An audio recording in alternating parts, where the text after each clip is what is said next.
Hey guys, we're live. It's Monday, beginning of the week, and we're nearing the end of the month. Halloween is what, in 11-ish days? Something like that, 10 days? I don't even know. Hey, Cypher. Cypher says afternoon, Eric. Afternoon to you, my friend. Hey, Ms.Blipper. Hello, Eric. How are you? I'm good. How are you? Um, Fairly well. Pretty good. Was there a little hesitation there? Um, yes, there was, but all was What's well. There's no grave problems of any sort. Yeah, okay? I'm glad to hear that. just me and my moodiness. Right. I do know that. Not by you personally, but from my own moodiness. Um, if you excuse me, I'm sending a message real quick, um, just to the person who may or may not be coming up tonight. Are you Cool. friends with Martin Patet? No, not that I know of. He's a course student, teacher, and meditation teacher. Nice. Um, we had plans for coming up this the 525. Um, What? So that's your later one. yes. Like I didn't. I have to translate time. So that's the 11:31. Yeah. Okay. Mm-hmm. Um, and we were going to talk about meditation and the course and how they tie together. But he's having some internet issues. Oh So yeah.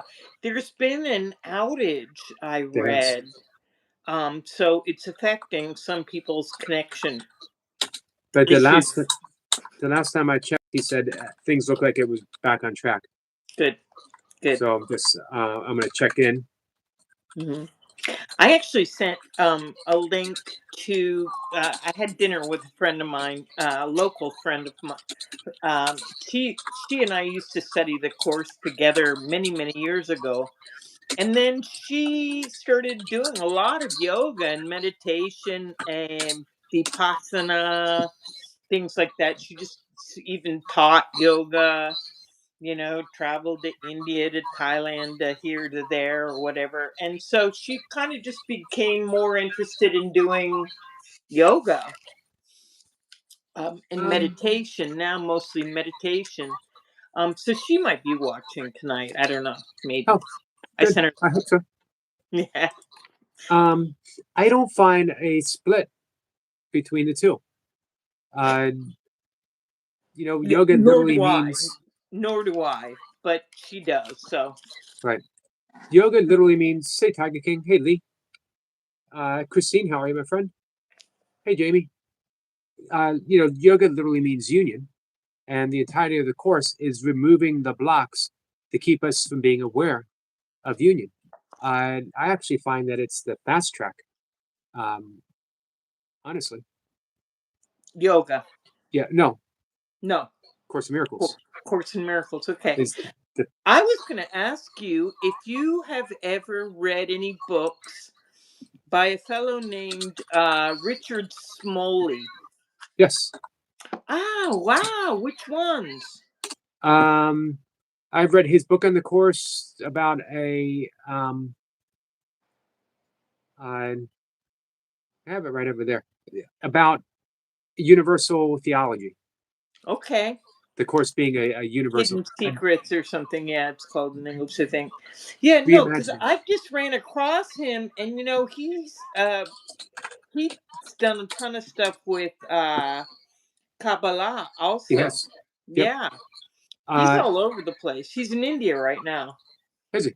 He also I have his book uh Shiva's Dice Game, Mm-hmm. uh which is basically about the origins of consciousness.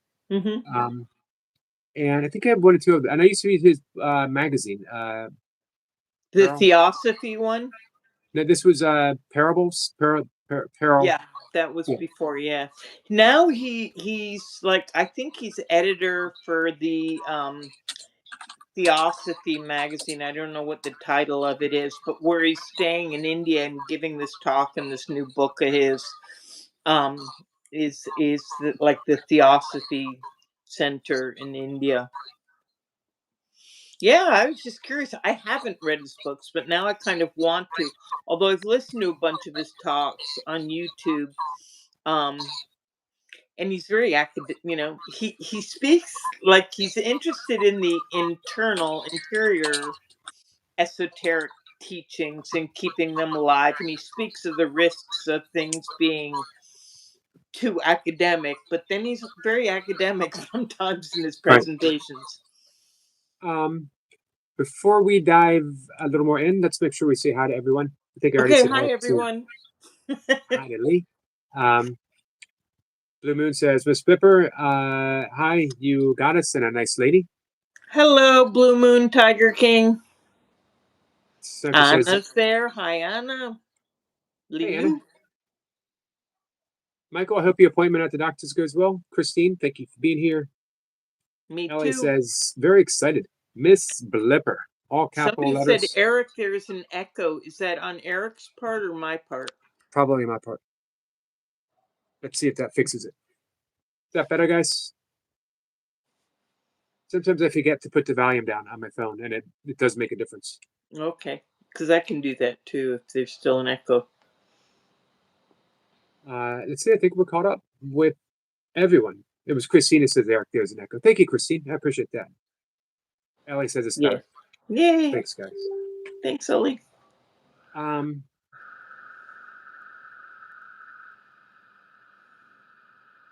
so we're going to cancel today with Martin and reschedule for another day, maybe early as tomorrow. Nice. So he's getting a new router. So it does nothing to do with the outage, Okay. but everything to do with computer stuff. So I've been thinking again about the 50 principles of Wow. Okay. miracles. I love it Um, when you think about them because for me, you're like my teacher on those. I forget all about them and then like you remind me and it makes me happy. hey, Curtis, almost any one we can dive in on. And it seems to, you and I have talked before about the holographic nature of the course, that you get one thing, you get the entirety, but you really got to get that one thing. If we really understood the introduction that nothing real can be threatened and nothing unreal exists here on this piece of God, we would know the entirety of the course. But it's a True. big get. You know It's a what I big mean? what? It's a big get. That to get it means we got Hmm. to really get it. We got to get it and understand it and live it very deeply.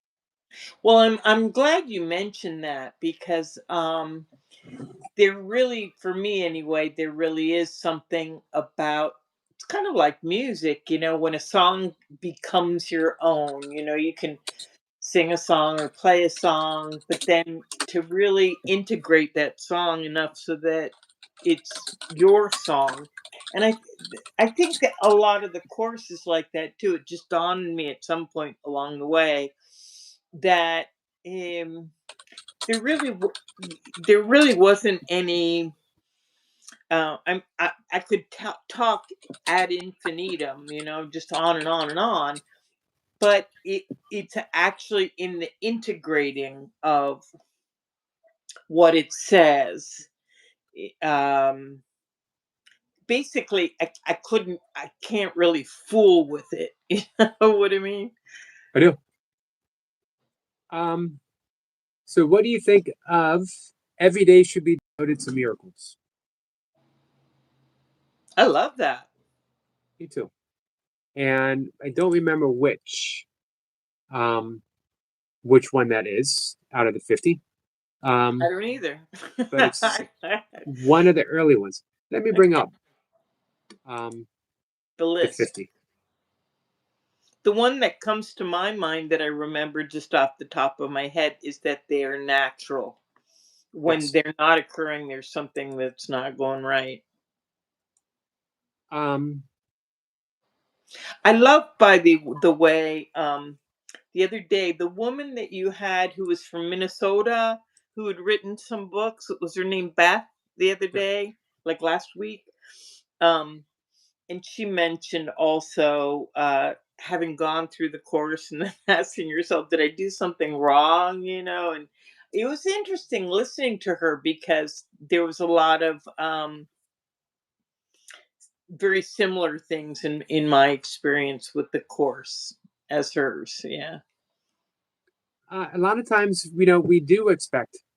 I sort of, when I first made it through the workbook, I dusted myself off, congratulated myself, and said, okay, now what's life going to be like now that I'm awakened? And you know what it was like? The same, exactly The the same. same. Yeah, it's like your Yep. birthday. In You some ways, feel any even older? worse because I had expectations now. Mm, Well, I'm just going to cruise through life forgiving. Um, and then what do you mean? I got to forgive my divorce. I got to forgive my mother's death. I got to forgive um, I got to forgive my father had a stroke. I got to forgive this and this and this. I thought I was done, or that it wasn't supposed to hurt, or that you know what I mean. I finished with I do. expectations that life is just going to be better. Things will still happen, but it'll be better. It'll be easier. And it goes back to that Zen saying, "Before enlightenment, chop wood, carry water." Right. Uh, Before A Course in Miracles, finishing, sometimes life sucks. After A Course in Miracles, sometimes life Sometimes life sucks. sucks. Right. But we have tools now that we didn't Yeah. have before. We have a practice that, and that's why I like that lesson. That um, let's see if I can find it. I like the one that goes along with what you're saying, which is like ideas leave not their source. And so if something isn't like great, we're entertaining some idea, and the source of that idea is our minds. And it's optional. It's not obligatory. But to know where the source is, if it's really off, then it's not going to be the loving thought, which is God, basically. Right. Um, so we should probably um, one more time explain miracles. Go Probably for it. can't explain it enough. Um, because the how we think of a miracle is maybe manifestation, maybe curing diagnosis of cancer, shrinking a tumor, winning the lottery, surviving a car accident. Um, and that doesn't say those aren't miracles, but it's not really the miracle that we're thinking. Those, I think, are natural consequences of when we shift our perception of um, ill health to the wholeness of God. The word, Aren't miracles like a correction? yes. And when they don't occur, something's gone wrong. Mm. The only thing that can go wrong in the process of a miracle is our thoughts, that we have given over more to the perception than the reality. So if we are working on a miracle, let's say, of shrinking a tumor, that's a big, big project. We have a deep belief that we are separate from God. We have a deep belief in death. We have a deep belief in cancer. Hmm. Um, so to undo all of that, there's no hierarchy of miracles, but there are bigger blocks to the performance of specific miracles. One of the other things that it says in there, which is interesting to me, is the principle that they shouldn't be consciously selected. That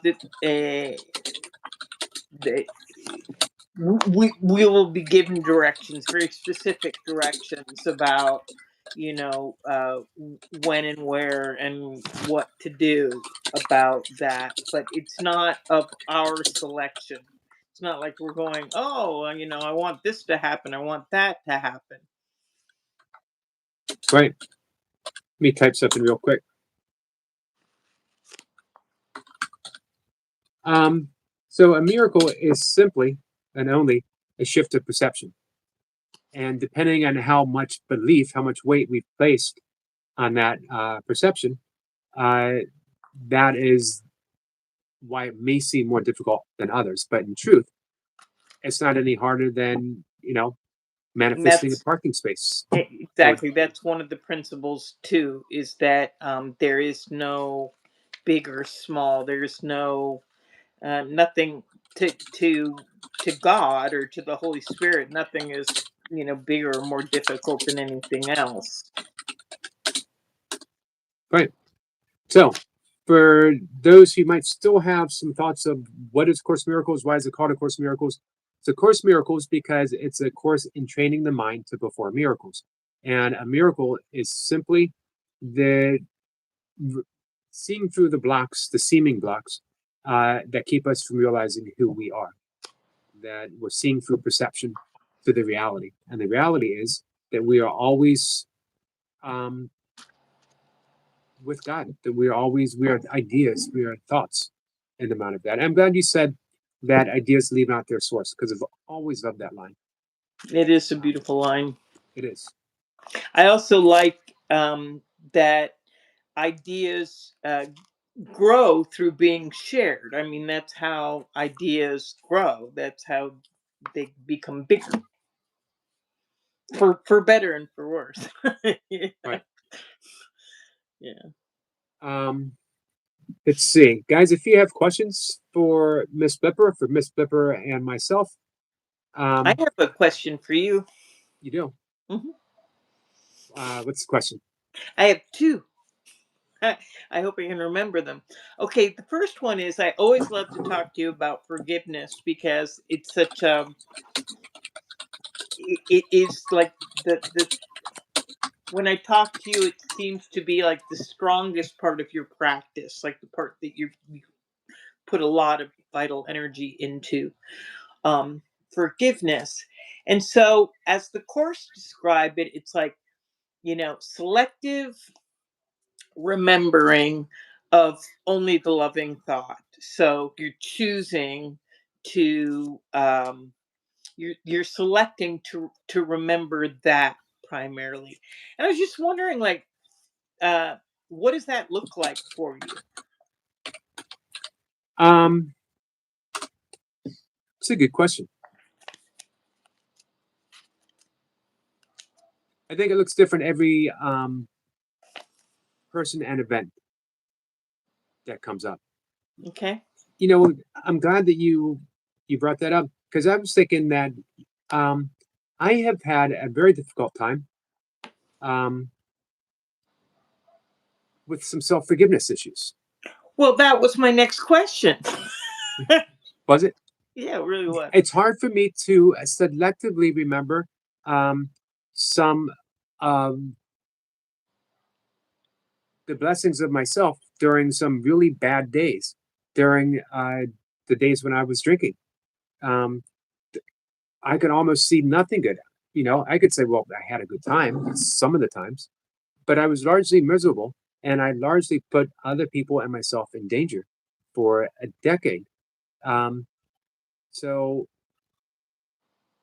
what I need to remember, what I need to work on, is to remember that I was a very lost and confused son of God who was so deeply immersed in the illusion that he was suffering, that he was separate, that he was small and alone, uh, that I saw no other way out than to self destruct. And that I was blessed with, here comes the good parts, I was blessed with uh, a meditation practice. I was blessed with A Course in Miracles. And things began to change. And then I was very much blessed with an act of grace that freed me from drinking entirely Mhm, without having to struggle.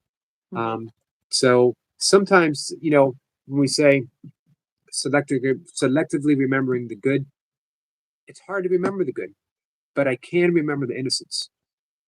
Well, and the other thing you can try to do anyways, try to remember to forget about the judgments. One of the other favorite lines of mine in the course, and it's kind of at the beginning, it's like, Jesus in the Bible says, forgive them for they know not what they do.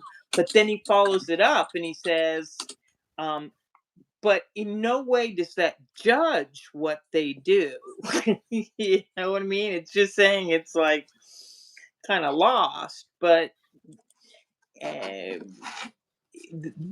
the judgment of anything, I guess part of, for me anyway, forgiveness seems to be in the remembering that um, love itself has no interest whatsoever in judging what I've done. Like that's just not a part of it.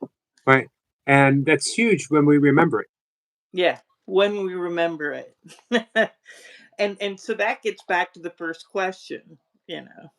Right. What does that look like for you? Uh Forgiveness. And for me, it really does mean kind of it looks a lot like uh kind of getting out of myself, like not, just kind of again leaving the door open to the soul, recognizing that um my mind has become kind of hyper focused on things that are illusory, and just not prefer that, not use that as a defense or something Right. to prevent me from being a happier person. And for me, a great lesson, um, I could choose peace instead of this. So I Yeah. find myself in self punishment, Hmm. uh, unable to find, um, sometimes even that little bit of innocence seems to elude, but I can remember I can choose peace Hmm. instead of this. And even when you can't even get to the piece, like it says at the end of the book, it's like you can simply also, if you're not there yet, just go, okay, I don't like how I'm feeling right now. Is there a better way of looking at this? Right. You Um, can ask for help with that. yeah. I was just reading quite a bit about that. Kenneth Wapnick has written wonderful things about the three R's, of forgiveness. Hmm. Um, but don't ask me what all the R's I are. won't. I won't. Um, I could Google it up. I never remember. But the practice is what you said: feel what you feel without making excuses. Don't bypass. If you're feeling guilty, if you're feeling miserable, feel it and let it get as deep as you can until you no longer want to feel it. And Yeah, then, and also you can say I'm not feeling good, or I'm feeling really sad, or I'm feeling depressed, or I'm feeling guilty, or I'm feeling a lot of anger, or I'm feeling something isn't justified, or whatever it is that one's feeling that's not, you know, um is there a better way to look at this? And inevitably there is, right, and inevitably. that's actually the second. Is there a better way of looking at this? Yeah, And then realizing that I might not be able to see it, however, the Holy Spirit already does. right. So I Right. turn everything And over to the Holy Spirit. And correction is of the Holy Spirit. Yes. Yeah, We got a couple questions. that is an error Um, we too, got by one the way. from Kat, Uh-huh. and I don't want Kat to get upset, but I want to read Lee's first. It's Okay, addressed specifically Cat, for don't you. get upset. Cat will be fine. She's not. She's a big girl. She doesn't. She'll She'll be she'll fine. forgive me. She will. She She will. will. Um, Ms. Blipper, if someone decides they want to withdraw from a chat setting because they have taken issue with person or persons, is this the ego related? Shouldn't we at least treat each other the same? I don't know. I don't know. If somebody decides to say that again, read it again to me. If someone decides to take somebody out of or No, change chat setting. if somebody decides they want to withdraw from a Mm-hmm. chat setting because they have taken issue with person or persons, Mm-hmm. is this ego related? And Mm-hmm. shouldn't we treat each other the same? Um, my the principle that calls into my mind is, let people do what they do. Let them be free. If that seems to somebody what is best, ego or no ego. what's important for me is to offer them freedom, you know, Right. freedom to decide to do what they do. Yeah. Then my thoughts would be, Lee, yes, it's ego related because everything on this level is virtually ego related. Um, which also means that what we do, if we decide to take action, that is also ego related. Um, what we want to do, I'm going to channel my inner Kenneth Wapnick, that what doesn't matter what we do on the level of form, on the level of the body. So I just maybe, read that. I read that tonight. I did you? read that just before I started this chat with you. You know, it's all about content. It's not about Yes. form. So yeah, we don't want to go around messing with the effects.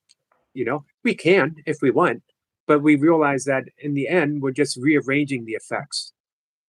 We want to go to the cause, and the cause is always of the mind, and how that looks in the world doesn't particularly matter. What matters is, are you free in your mind?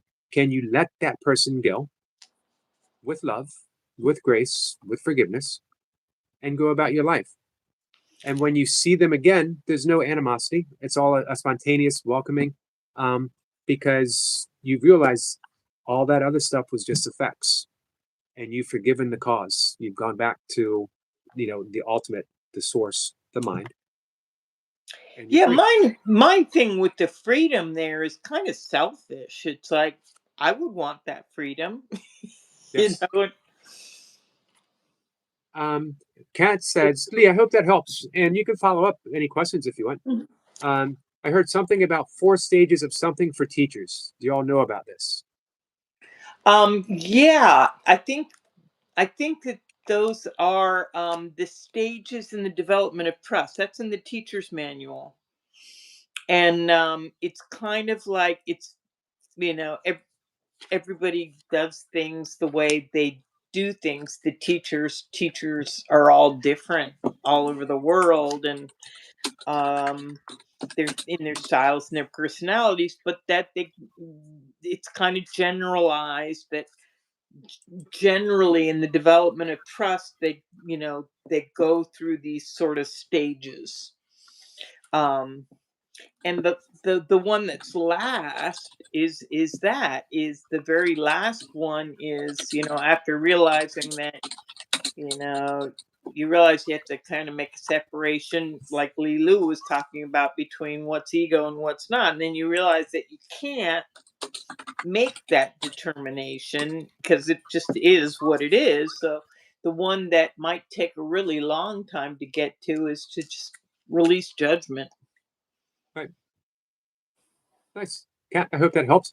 I want to address our friend Tiger King real quick. Of Tiger King, the course. reason why I've asked you to come up on my live stream is because it's a favor for me and my channel, which has taken a tremendous beating because of my support fee, my friend. I'm going to be totally blunt about it. People don't want Tiger King here, um, and I stand by him.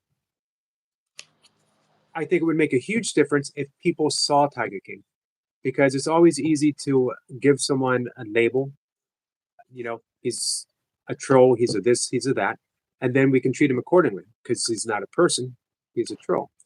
But when you see someone, you're like, you know what? He seems like someone who might be struggling the same way I'm struggling. Someone who might have a bad day the same way I have a bad day. Someone who just wants to reach out and connect the same way I want to reach out and connect.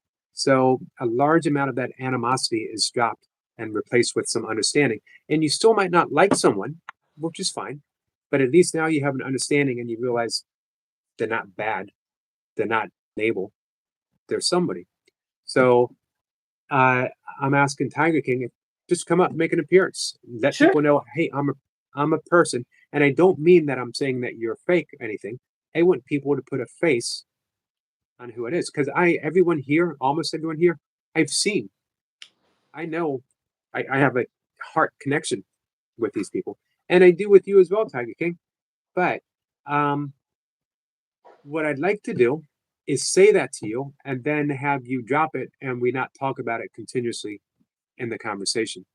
So everyone's free to say whatever they want, but I would ask if they could only say it once because it just doesn't need to be repeated Mm-hmm.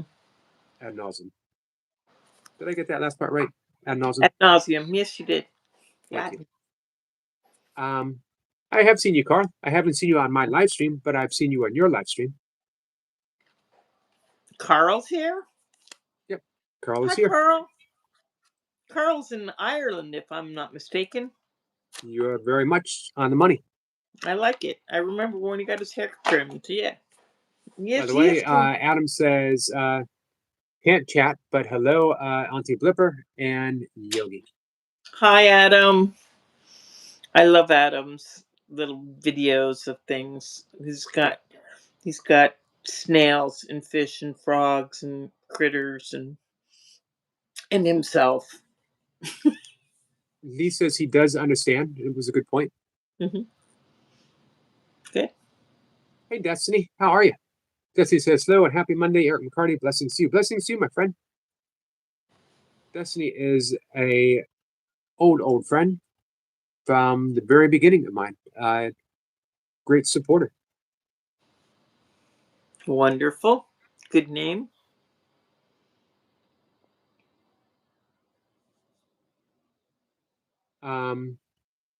All right. Any other questions, guys? All I right, so have we were the talking fish about. bowl, by the way. If anybody wants a message from the fish bowl, the more I can empty the fish bowl, the better. All right, we'll dive in if anyone wants that. They probably don't. Kat had questions about the borderland. About the The borderland, borderland. which is chapter 26.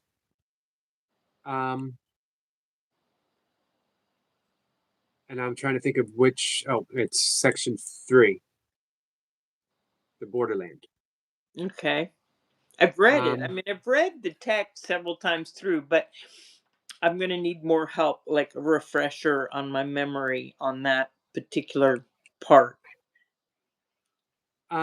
well, it's not a big section. It's only a Hmm. page and a half. This is paragraph 2, and this is where borderland is first mentioned. There is a borderland of thought that stands between this world and heaven. It is not a place, and when you reach it, it is apart from time. Here is the meeting place where thoughts are brought together, where conflicting values meet, and all illusions are laid down beside the truth, where they are judged to be untrue. This borderland is just beyond the gate of heaven. Here is every thought made pure and wholly simple. Here is sin denied and everything that is received instead. So Beautiful. it's the real world that exists, and yet is hidden by this world, the world of our perception. So as Hmm. we forgive the perceptions, the borderland, that real Hmm. world, is Hmm. seen, but it's still not heaven. Hmm. That's really interesting to me. There, because just in Kabbalistic terms, there's one of the Sephirot, which is some people say it isn't even a Sephirot, meaning an emanation or a light, is called Dot. And so basically, you have um, the top three of these emanations that we can't get to consciously. They are above and beyond what we arrive at consciously. But the seven below, there's 10 in all, so three above and seven below. The seven below, yes, um, this really isn't a Sephiroth, but it's like a filter, and they call it the abyss, and it's associated with knowledge. So it's like the reason I bring it up because it sounds like the borderline, which would be where kind of correction takes place. Right? I like that. I like that. Yeah. And it's also, what one of the things returning to, ideas leave not their source, to me anyway, it gets into the idea of will, which is a kind of hard idea for some people to grasp, myself included. But to believe that um, God or love does have a will, like has an agenda, has something that it's kind of an active program. And it's the, we can make a decision to share that will, which isn't always easy because it isn't always uh, because sometimes we can have resistance, like you mentioned earlier, where we want to just like put more garbage into the mix or Right. whatever, interfere. We want to interfere. I guess that's the right word.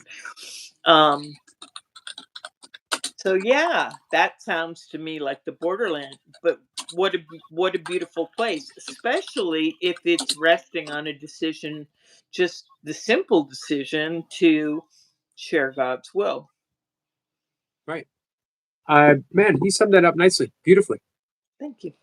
The important thing to remember um, is that it's still not heaven, outside heaven's gate. Just a bit, but it is definitely um, On the way. yes, and it's not here. Yeah. Yeah. Um, I want to read something from Lee real quick, if I can Mhm. find it again. Um,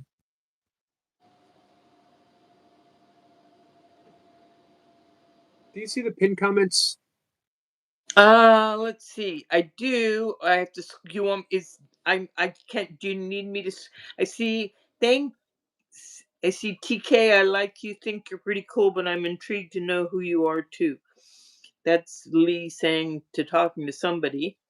I got as far as beautiful destiny. Um.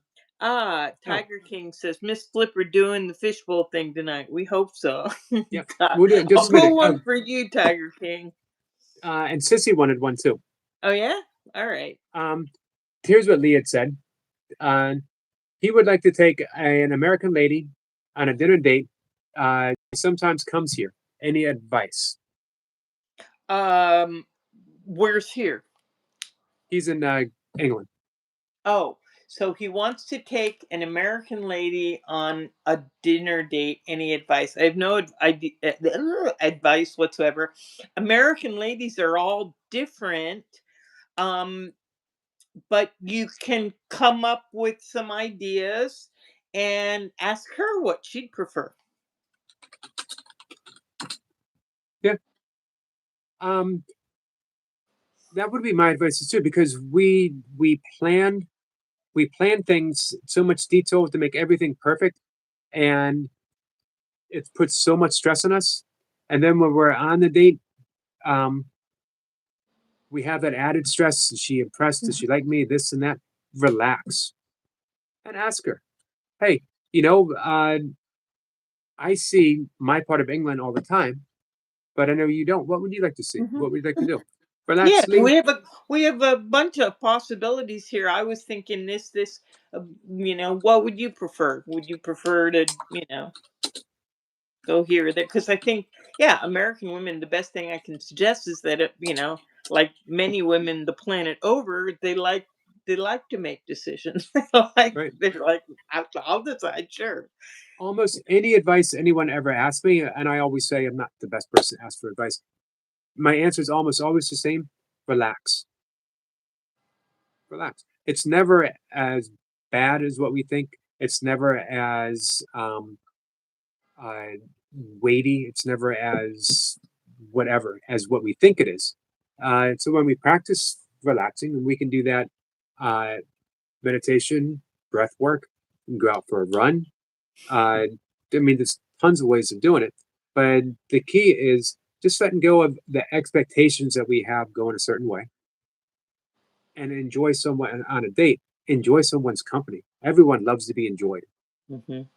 That actually, Lee's situation happened to me not long ago, but it wasn't with a guy. So I didn't have it, it was with my brother was here with his woman friend, kind of his companion, and who had only met once before. My brother's wife died, and so he kind of trying out different girlfriends, but this one I'd met her once before anyway. So they were coming to Rome, and it was the same thing. We'll be here for this date and this date. Any ideas of what you think we might do? And I was like, well, ask, the woman if she'd like to go to the flea market, and he's like, she's been to the flea market before, and so have I, but if you want to do this. So it didn't really sound like they wanted to go to the flea market.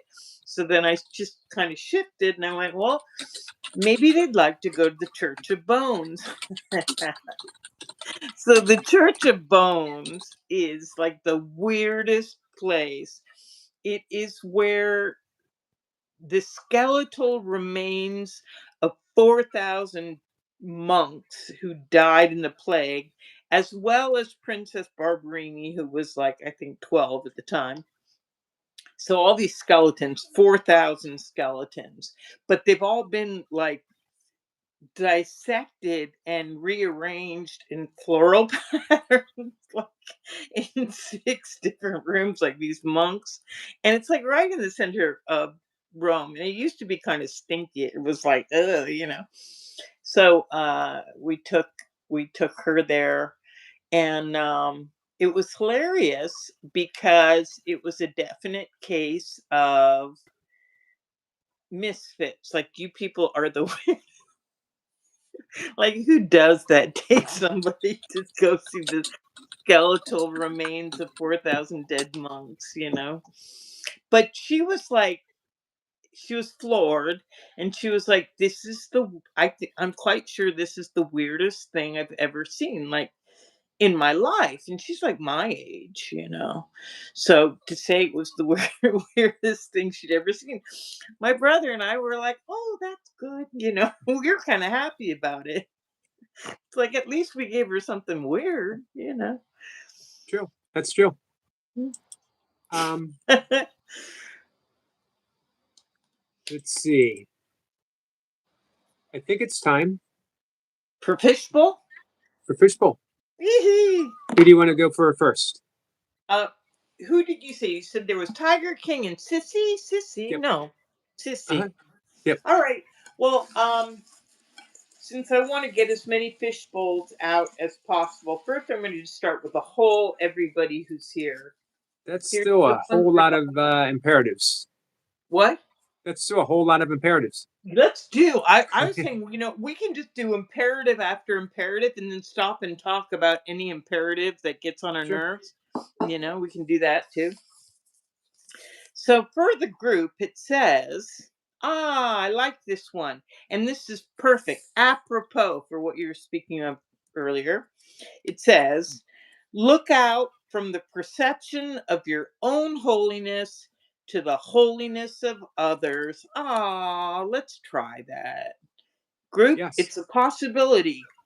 And Something to think about. here's the amazing thing that I should have thrown in when I was talking about being Mhm. unable to find that holiness in myself during this troublesome time. Don't worry about it. Focus on seeing that holiness in another and realize that's your own reflection coming back to you. Uh, that's the beautiful thing about forgiveness as practiced through A Course in Miracles is everyone is coming up to be a service to you. Every act of forgiveness is an act of self-forgiveness as well.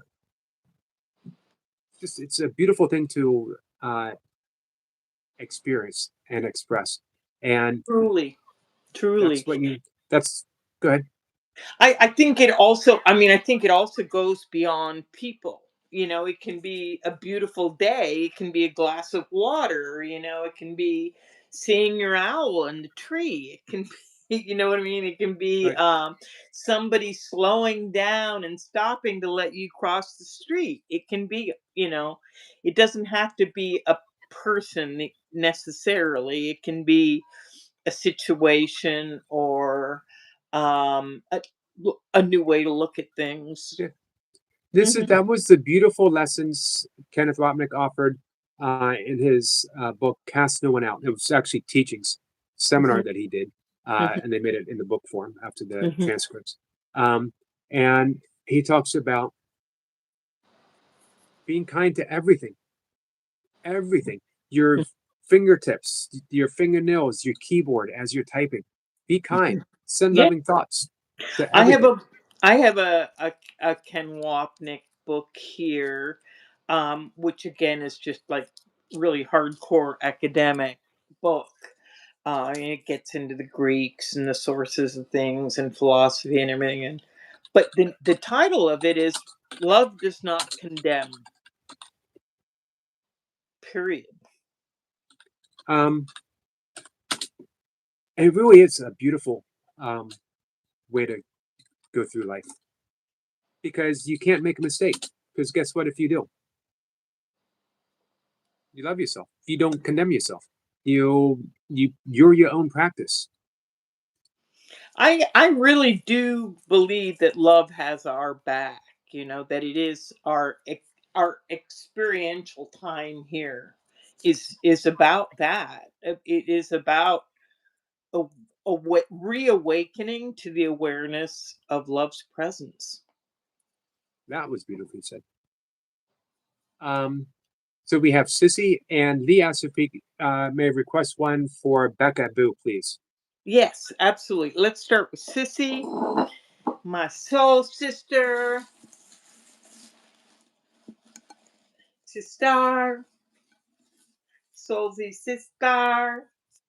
All right. Here you go, dear. It says, remember how much care you have exerted in choosing the ego's witnesses and in avoiding those which spoke for the cause of truth and its effects. So, remember how much care you have exerted in choosing the ego's witnesses and in avoiding those which spoke for the cause of truth and its effects. So we're here speaking for the cause of truth and its effects on a good day.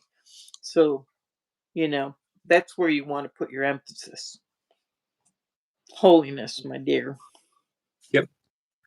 Um, at this point, for so many of us, it should be fairly obvious when we're choosing the ego. Doesn't mean we're still not going to choose it, but at least now, for a lot of us, we're at least we know, which is important. Because if I don't know, I can't choose a different teacher. What's the saying? When you're digging your hole deeper and deeper, stop. Just stop. Yeah. The best we can do is, prefer not to be addicted to it. That's a big thing. Prefer Yeah. It doesn't because ask us to do the change. It doesn't even ask us to do the deciphering. All it asks us is to just not prefer it, right. you know, Do you as an remember option. Yeah. Ken Keyes, author? He wrote Mhm. the I do. Handbook to Higher Consciousness. I Hmm. didn't realize that he was paralyzed from polio from the neck down, I did not either. from Yeah. early college, I believe college on, because he was just so happy. I heard him talk on the radio, and Hmm. I had books on tape. Hmm. And he was like one of the happiest people. And when he was asked about it, he gave succinct Buddhism. We all have demands. We go through life demanding that lines are shorter, that there's more money in our bank account, that our cars are faster, and that traffic is easier, that our coworkers all agree with us. We have our demands, and we're always unhappy because life is not meant to match our every demand, and it won't. That's why I agree Buddha with says that that. life is suffering. Now, the Buddha has his 8 branches of Buddhism to help us Hmm. escape suffering. Buddha has, or yoga has, the different paths of yoga, as well as the 8 limbs of yoga in Raja Hmm. Yoga to help Hmm. us escape suffering. Um, Ken Keith says, try this. Simply evaluate your demands to preferences and see how much easier life is. I would prefer to have more money. I would prefer lines to be shorter. I would prefer traffic to be easier.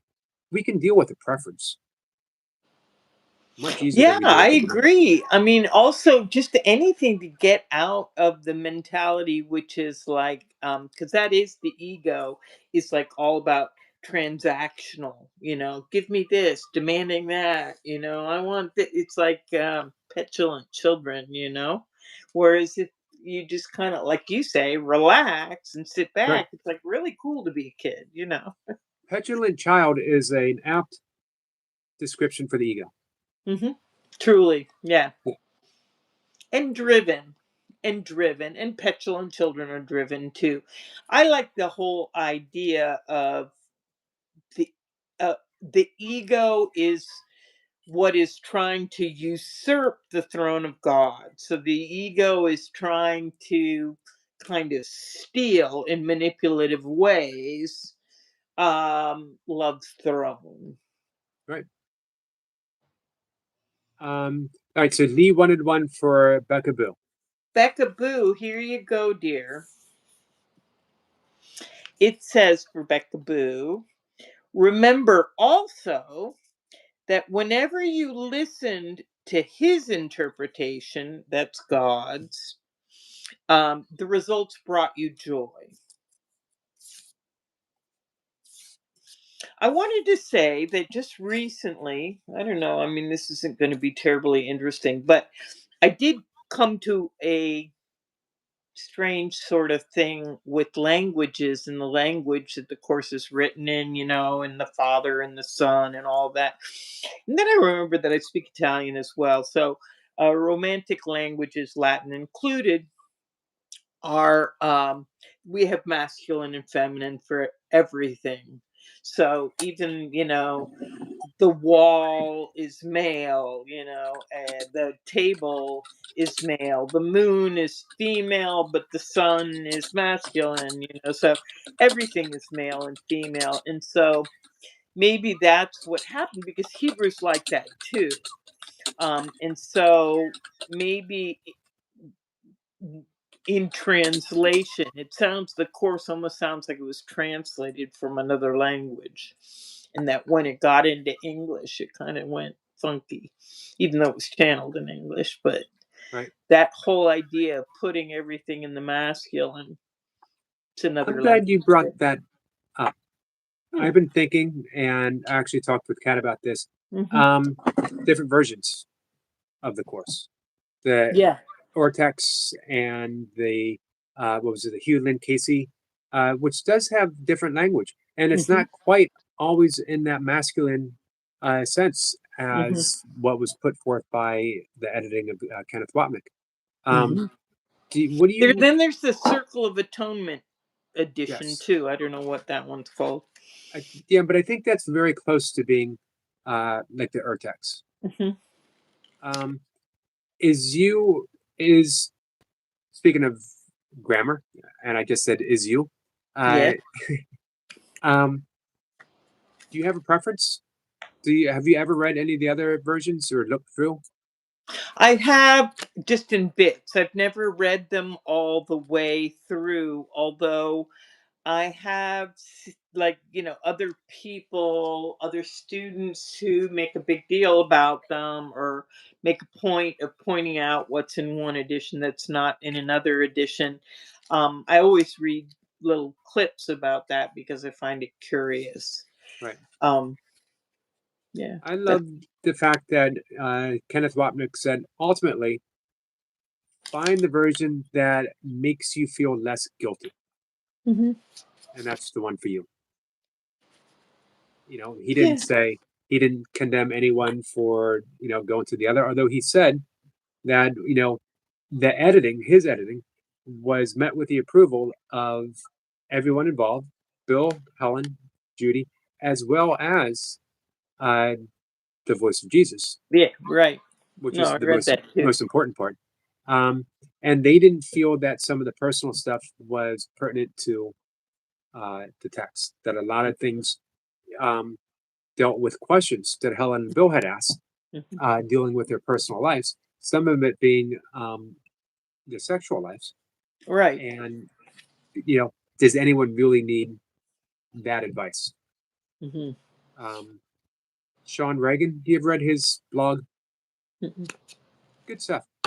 He wrote that he found it useful, but at the same time, he thought there was a little bit of a voyeurism going on, that he was peeking in someone's diary, Mm. reading about that. And it was, for him, he said, also a little disturbing. Okay. Yeah, no, I have read, I think it was the Circle. I want to say his name is Robert Perry from the Circle of Atonement. Like they did a piece which was just on like what A Course in Miracles had to say about sexuality and Right. mention, pieces that were removed and edited out or whatever. But I don't know, nothing really struck me as That all bad. that big a deal. Yeah. Right. I could see how it might have been a big deal in 1965 or even 1970, most especially if it alludes to William Thetford being gay, because he never Came out. announced, never came out. Yeah. Um, and in 1965, Columbia University, that would have been a big deal. Yeah.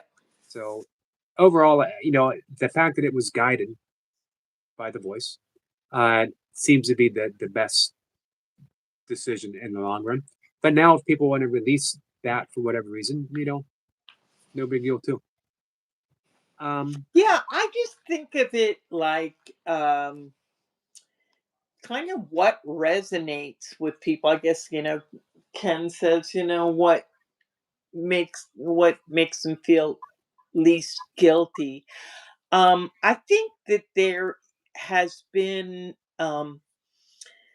Mm, and I understand because it happened with the Bible too, and changing hands and going from the Hebrews to the Greeks to the Romans. But we got to remember too back then that there were bards and people singing songs, and everything kind of becomes like a big game of um, Chinese whispers, just in the storytelling.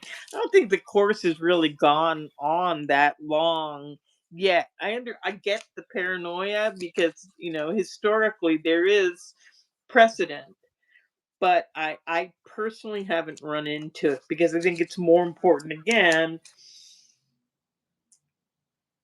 Is something resonating with people in an interior sense? Are Right. they listening? Or do they desire to listen? Would they like to grow? You know. Our friend Destiny says, Yogi, my intuitive self love, embarking upon conversations that reveals our inner self and higher consciousness. Hashtag spirituality. Gotta Beautiful. love when that happens. Yeah, When nice. we start, in the language of the Course, that would be when we're finally listening to the voice of the Holy Spirit over the ego. Doesn't say that the ego doesn't still exist. It means that now we hear a clear alternative, which is huge. Because when you don't have, going back to that petulant child, when all you have is that voice of the petulant child saying what George Harrison wrote on Let It Be, I, me, mine, all through Mm. the day, all through the night, I, me, mine, I, me, mine, I, me, mine. And that's the ego, you know, always 24 Wanting 7. to usurp the show, Yeah. whatever. Anything to not agree that there's like one child, you know, And when of that God voice, that is divine, right, when that voice, no matter what we call it, the Holy Spirit or the voice of Christ, Hmm. our Buddha consciousness speaking, or as Destiny beautifully says, her intuitive self love. Hmm. What an awesome description for Holy Spirit. My intuitive self love. Because, of course, that shows that, um, that intuitive self love reflects outwards. Everyone is included in that self love. It Destiny is. It says, is hey, what it is. it is what it is. Hey, Keith. Keith says, good afternoon. Destiny says, I have no questions, Eric. Thank you for your great work and your wisdom. You always inspire me to greatness. Well, thank you. That was so sweet, Destiny. Very sweet. Um, so we can pull another imperative if anyone wants. and let me know. Um, I also wanted to talk a little bit about, uh, I immediately started over the workbook lessons. I took a break from the text in order to read the two pamphlets, which I very much enjoyed, especially the Song of Prayer. Um, and I had read, after I finished, I've read the Manual for Teachers for a second time. Um, that's become very meaningful to me. I don't always like it, especially that part on trust, which I keep returning to because we Right. keep giving these greater and greater reasons. Question. Yep. In the manual for teachers, and they have all the descriptions the teachers have got, again, back to like generalities, but there's generosity and there's honesty and there's faithfulness and there's open-mindedness and there's gentleness and kindness and tolerance and those ones. Are any of those more difficult? Like, do any of those like strike you as like, The trust has proven to be the most difficult. trust, just Um, in general, trusting? Yeah. right. Well, trusting um, that God has everything worked out, trusting that nothing's being, trusting that I'm not losing that which is valuable when it seems the things that I most cherish uh, have been taken away one by one. Um, One of the great things that I'm realizing, God is the source. Don't limit myself to individual sources. Don't limit myself to things are going to come from this person or that person, or whatever. God is the source. These people are vehicles for God. They're blessed vehicles. I love them. But if I think that they're the ones doing it, it's going to be some trouble. But if I realize it's the source working through everyone, uh, everything opens up. But and I realize this. I don't know if you heard me mention on some of my live streams.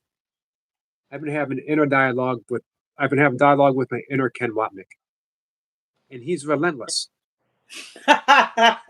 He does not ever let me off why the hook. why does that not surprise me for some Right? reason? Yeah. He never lets me off the hook, and he keeps saying, uh, "Don't worry about the effects. That's all you're doing is you're pointing out this effect and this effect and this effect. There's always going to be effects. Go back to the cause. Go back to the cause. Stay there. And when you forget, Stick with source. Yeah. yes, when you forget, the effects will remind you again. It'll get too much. You'll get frustrated and upset. What a great gift, Yeah, they won't look nice. The right? effects won't look nice if you go to the wrong place. Hey, Sniper had a question for you. You betcha. Oh, by the way, I think my favorite is gentleness. I just like the thought of being gentle. Uh, It's a beautiful one. Yeah. it is. Um, I love Miss- the beauty with gentleness is that it truly has, it doesn't make any mistakes. So you see anything you see that's like gentle, even if it's like a country mouse nibbling on a leaf, but it's gentle, or a duck landing on the water, it's gentle, or a certain light, when the sun's going down, it's gentle. It's hard to go wrong. I mean, where do you go wrong with gentleness? right. I know. You want to know my greatest gentle moment ever? Hmm? My holding my dad's hand as he was passing away, and he was saying, "I can't do it. I can't do it. I can't do it." Right when he started going into a seizure, and I held his hand and said, "You don't have to," and he died. Wow. Um, Sniper said, "Ms.Blipper, which core teachings of the course has had the biggest practical impact on your daily life?" Um, Excellent question. And I would say that for me, um,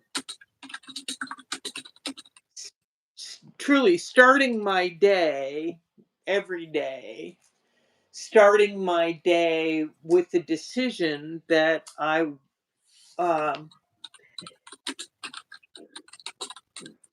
one, that acknowledgement that I'm always sharing a decision. So I'm always going to be sharing my decision making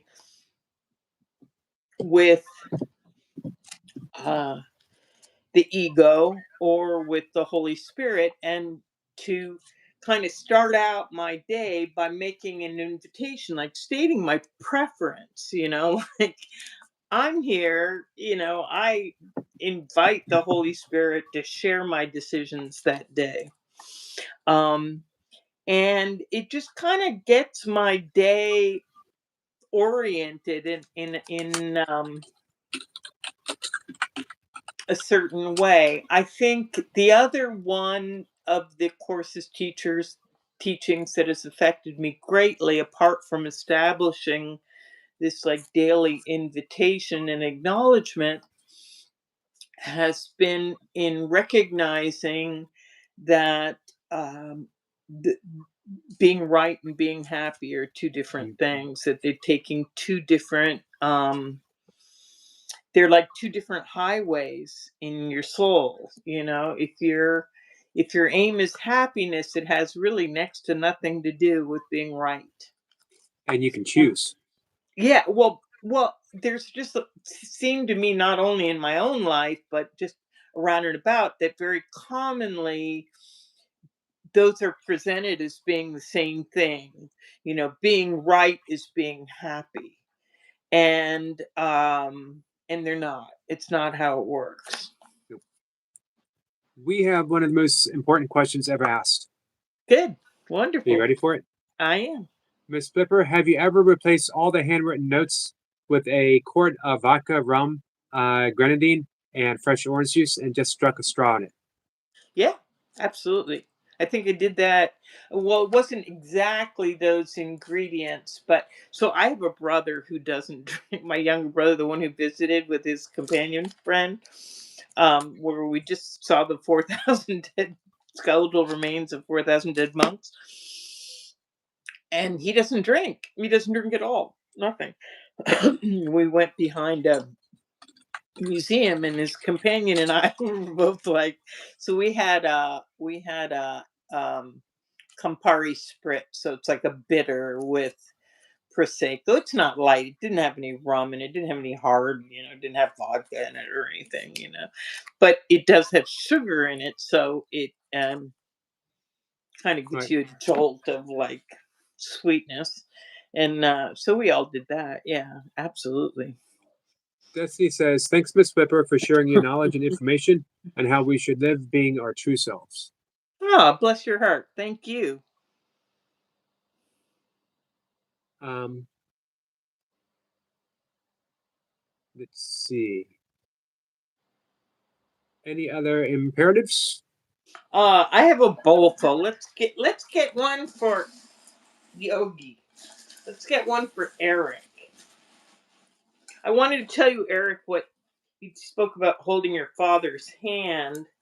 You'll like this because when you're talking about your father, I remember when my father was dying, and he spoke his very last words to me, and guess they were forgive me. Oh, were you able to? I didn't have to. I was like, I don't have anything to forgive you for. Good. That's the way it would have been with my father, too. It's like, Um, it's all good. Like, no fortunately, worries. Happy sailing. right, I did have some things to forgive my mom for Hmm. and myself for in my relationship with my mom. Uh, but during her long struggle with Alzheimer's, um, she really became my greatest teacher because it taught me how to speak in the present moment.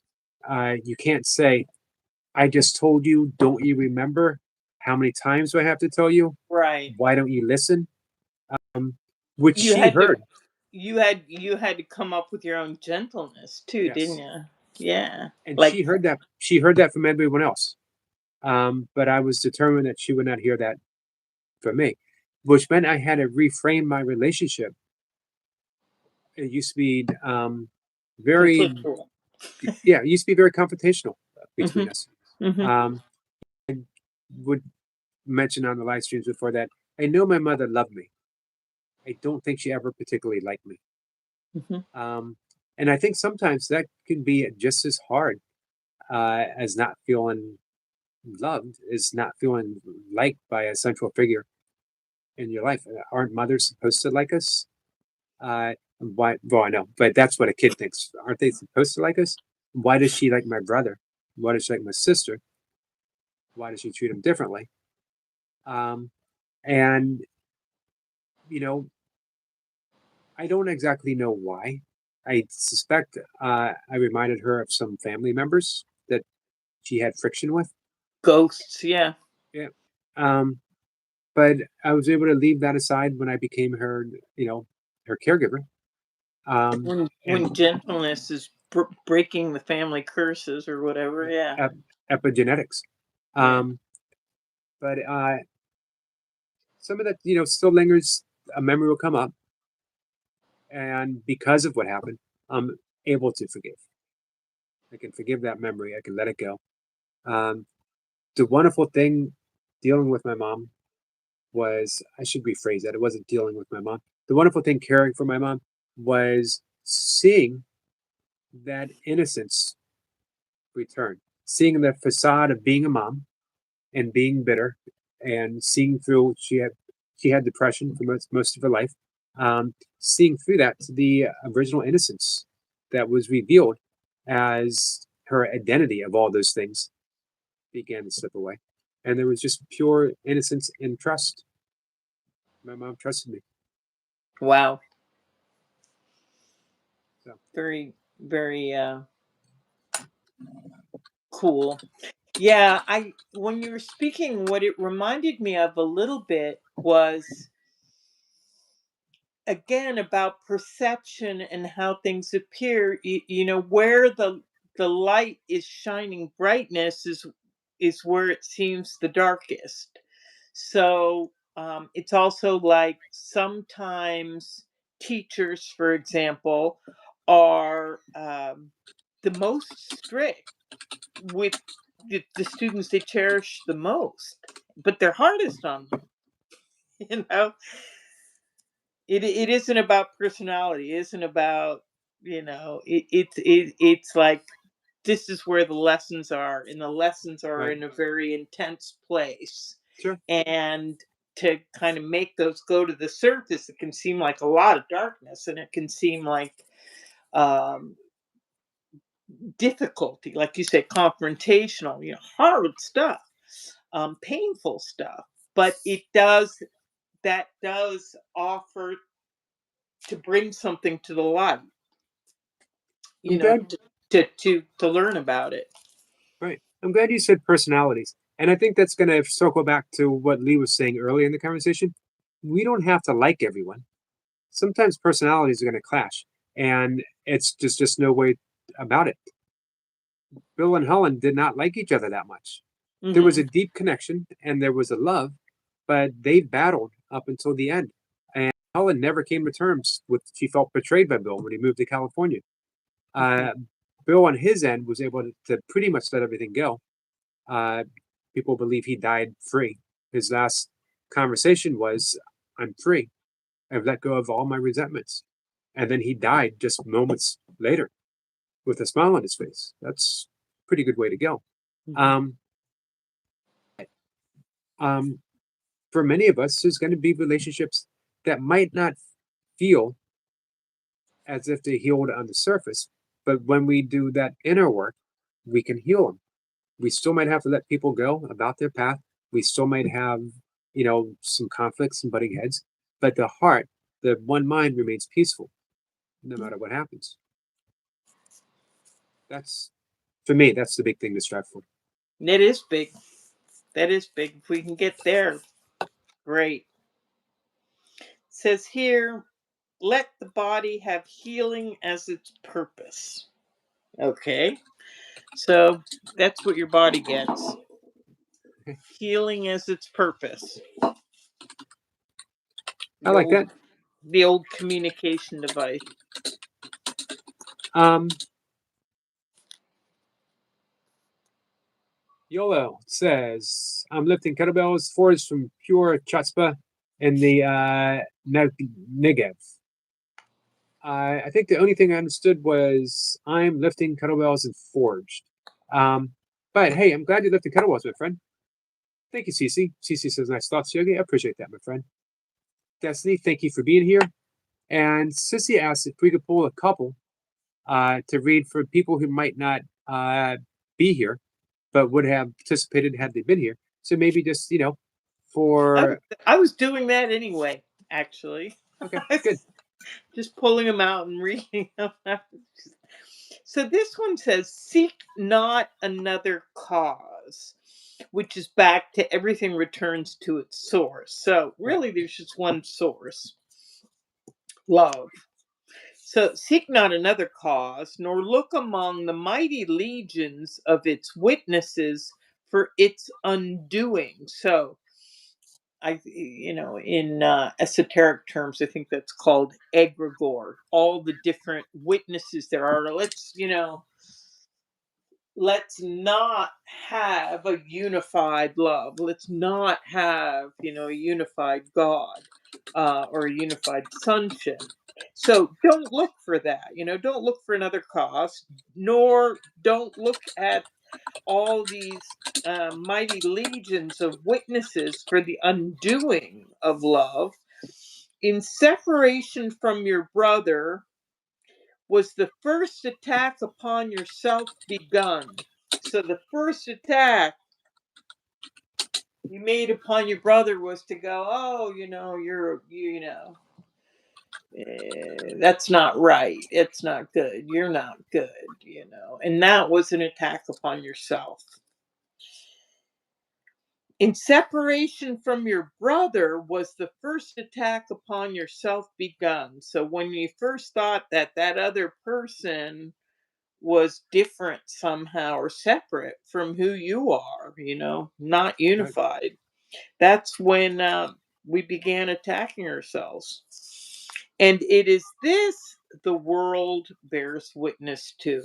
So that's what we're looking at most of the time, is the evidence of kind of the refusal or the unacknowledgement, if you would. Is that a word? I don't know. Of that we are the same as our brother. We are the same. I like that. Hey, I wonder if you want to address something. Our friend Cece has mentioned this several times. Sure. That love is a physical feeling and emotion. Love is a physical feeling in emotion.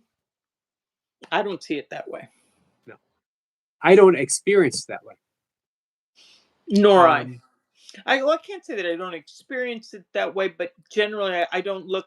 And to be fair, I have my perspective has changed on that. Like, you could even say that it's almost like uh, flipped over, kind of completely. Where I used to, I guess, think of myself more as contained in a physical entity, like right, just and I still know that I have, there is this physical entity um, for communication purposes, but I really don't think anything is limited to that right, at and all. I think that's where the big difference comes in. As Cece says, never been hurt by love. Eh? And I want to tell you something. I've never been hurt by love before. I've been No, hurt by shifting and changing emotions, but not by love. That when we're confusing the two, we're confusing attachment, we're confusing uh, pushing things away, we're confusing all the things that changes for love. But love is independent of that which changes. Mhm. Um, so what we think of as love is really just sort of a bias. I Yeah. I The prefer other your thing is, company.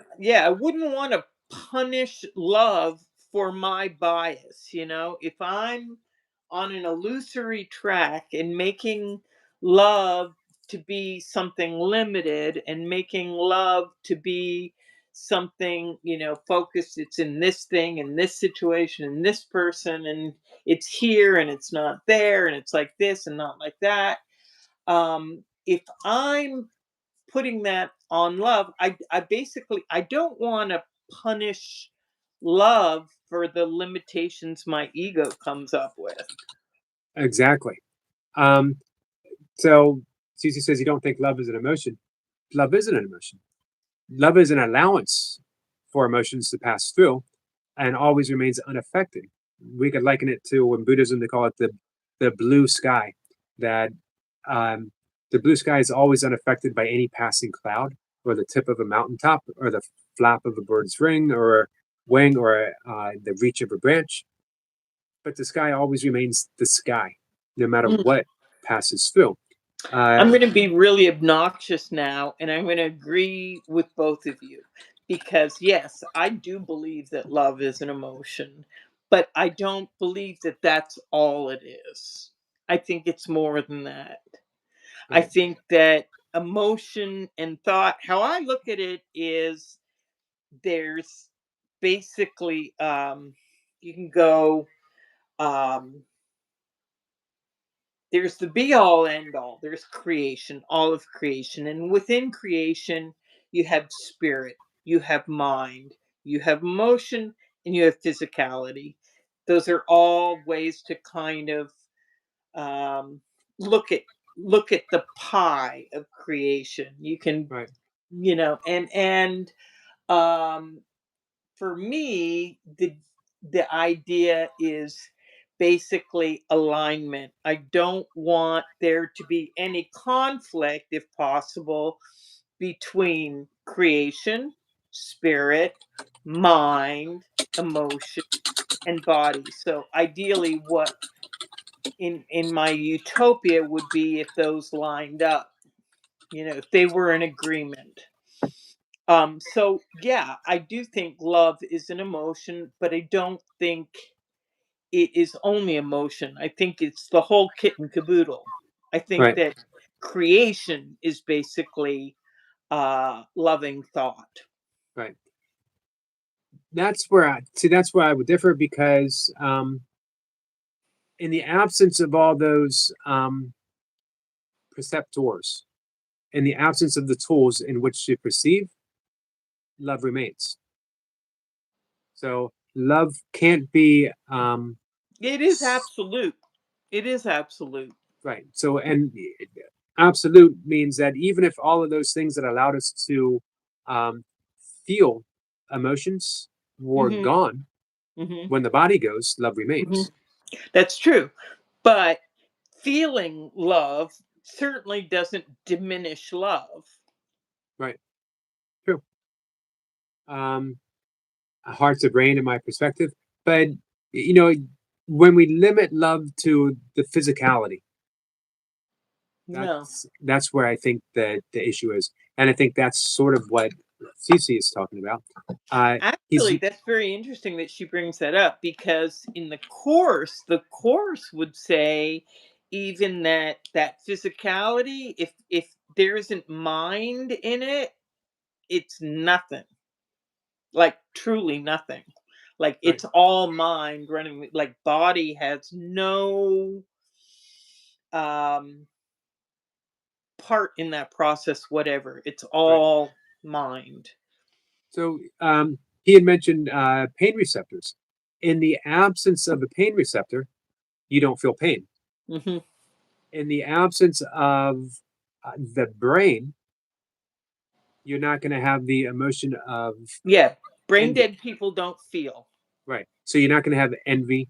You're not going to have discontent. You're not going to have any of that stuff that we say, these emotions. So to limit love to an emotion like that um, means that when there's that brain dead, love is absent. But love is never absent. Love is Yeah, the bedrock of I mean, reality itself.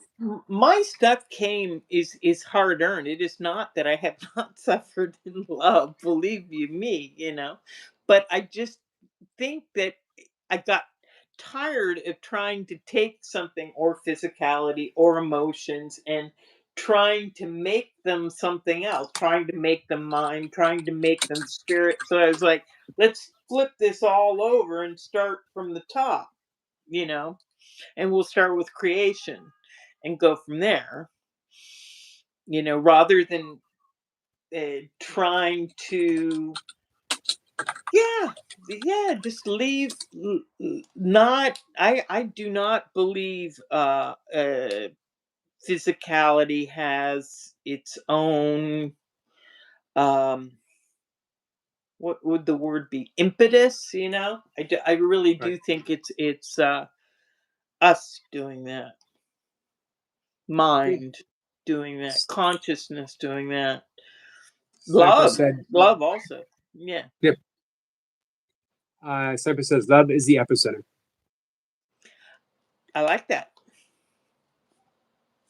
I like that. Um, to live is to feel. All right. Mm, fine. I do think of thinking and feeling. It's very hard to extract feeling from thinking, other than, yeah, we can have a hunch about something, and I'm a big fan of Right. intuition too. But thinking and feeling are very, very closely connected. Agreed. But not really a but. Um, when we when we slip into that gap during meditation and there is that absence of thought, we enter samadhi, which is bliss consciousness. It's a Hmm. very joyful state. Hmm. And it can only be described as that pure lovingness of God. Sure. And yet there's not a single thought. And as soon as you say, oh, this is love, bam, you're out of the gap. Now you're into the thinking realm again. So, Yeah, but it's not thinking like judging or thinking like deciphering. I guess by thinking, I'm talking about um, consciousness, awareness, okay, right. presence. Um, as the Course says, only loving thoughts are true, Hmm. which I've always loved. Hmm. Only loving thoughts are true.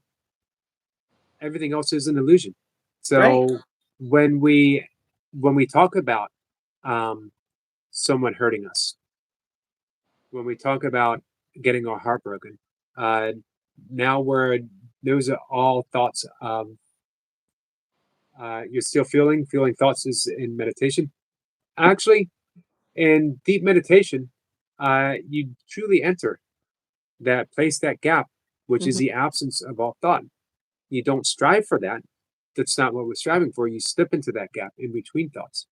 Um, so But we're that's talking back again to the course's definition of forgiveness: selective remembering of only the loving thought. only loving So, thoughts, which you're making a decision that, it, with another person, that's what you want to see. You want to see that you're both created by the same creator.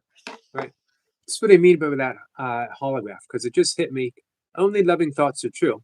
So if we're having selective memory of only loving thoughts, it means we're remembering the God of someone. We're remembering the God within you, so Mhm. that I can remember God within me. There you Uh, go. it all ties together. So when it ties together beautifully, it ties together beautifully, doesn't it? Ding. Right now, my inner Ken Wapnick is giving me a little round of applause. He's like going, finally. Yeah. Exactly. I've Um, been knocking. uh, Cece said we did it. Um, so yeah, the important thing is we don't confuse the brain with the mind. Right. Right. So No, mind, your mind can be, um just even the state of dreaming can show you that your mind is like on a whole nother planet than your body, because your body's lying in bed ostensibly with your head on the pillow under a blanket. right, Meanwhile, your mind is, doing whatever it's doing in la la astral land. Evidently they're very limited in their connection. that's one of the important things we remember. in the initial stages of meditation, and it's not done by thought. It's done with the that gentle shift of being aware of your thoughts, Mhm. which implies you're not your thoughts. You're not those thoughts. You're that loving presence that is witness to those thoughts. You're And the observer. yeah, it's a huge shift in meditation because it brings you that peace.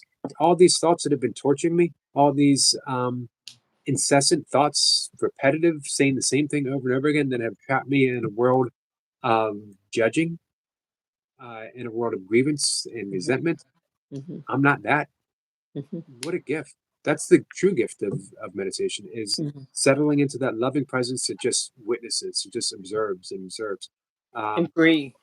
yeah, If you let me be a real weirdo for 10 seconds, I will take it just a little step into like disobedience and say that that same observer can go from lifetime to lifetime, whether you believe in reincarnation or not. But for me personally, the whole idea of being the witness, being the observer, came from just that, with dreams and going, okay, this whole other thing is going on at night while I'm sleeping and I'm dreaming, and then what the content of the dreams was making me go like, okay, it's not happening here. What I'm seeing, what I'm perceiving here is not it, nor what I was perceiving in my dreams. So something, there is a continuity that is neither, and that's the observer. But it also means that I don't attach to, or very little attach myself to, believing that these forms that I perceive, either when I'm dreaming or when I'm awake, are um the be all end all. They're not. They're just not. right. I See, I sir, have I'm more, that kind of consciousness you have to get to the consciousness where you realize that you really are the same as everyone else. that's so hard. Hey, Ahmed, so hard Hard? for a lot of people who don't want to. What do you mean the same? What do you mean not the same as this person? I'm better than this person, or this person's better than me. Um, that could be a hard thing to for us to wrap our thoughts around, that sameness that is repeated in the course quite a bit. We're all the same in the mind of God. Um yeah, I guess if one um thinks of, can get to where another person is not necessarily what they are physically, but more about like essence, what they're handing out, what is the gift that they're offering you. Nice. Sissy says equally yoked. What does that mean? Um, Sissy, what does that mean? Yes, just And you. CC Alien says we just live in different time spaces. We live in different time spaces. We can perceive different time spaces, but what we're perceiving again is not it. We are not what we are perceiving. Right. All right. Every perception is wrong. Well, Um, this perception by nature is illusory. right. That's it. I think you hit on something important. Um, that illusory. We think in terms of, but the only reason it's wrong is because it's illusory. But Um, even there, it doesn't mean it's like wrong with perception, and that you're perceiving things. It's like, is because the course gets into right perception. So basically, is there helpful perception? Is that way of seeing things helpful? Is it like inviting you to happiness? Is it making the road clearer? Is it making the road more gentle? Is it a positive way? But in its nature, all perception is illusory. Yes. Um, Love is not perception.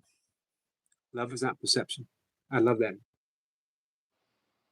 Um, I just got some good news that popped up on my screen. Hmm. I'm hesitant to say yet, but I'm going to send you a message when we wrap up. Okay. 2 people are going to know, All right. you and Kat. Okay. Let's just say it's for us in our little closed, Course in Miracles. It's pretty big, fairly big. I can guess. I'll tell you in the message if I guess correctly. Okay. Can you see your? No. No. Okay, I'll send it after the live stream. We're going to wrap it up shortly. Anyway, speaking of meditation, I got my meditation coming up. Would you like to hear a little prayer because you've been reading the Song of Prayer? Because I Yes. just fished out of my purse. See this little tiny little book? It's tiny. I got it for €1 at a flea market. And so the other day, I meant last week when you were doing the Song of Prayer, it was just like, oh, um, some lady, her name was Lorna back when I was a kid, told me I'd never heard of prayer books, and she said that she put my name in her prayer book. She's no longer among the living, nor is her husband. Um, but so when I think of prayer books, like little things that you write, and I'm sure people who study the course are forever writing little bits of the course in different little places. I know you do too. And it says in here, as the weird sort of prayer thing, these are all bits of the course.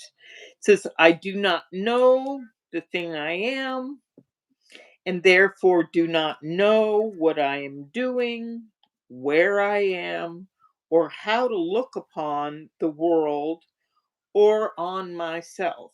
Yet, I am thankful that we cannot lose the memory of you and your love, thankful for all the gifts you have bestowed on us, for all the loving help we have received, for your eternal patience, and the word which you have given us that we're saved.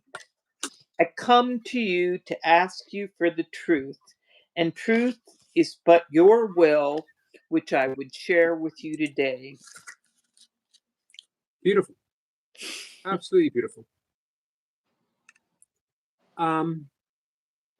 It's a good way for us to wrap things up with a beautiful Okay, prayer. nice. Next time we want to talk a little bit about lesson 194.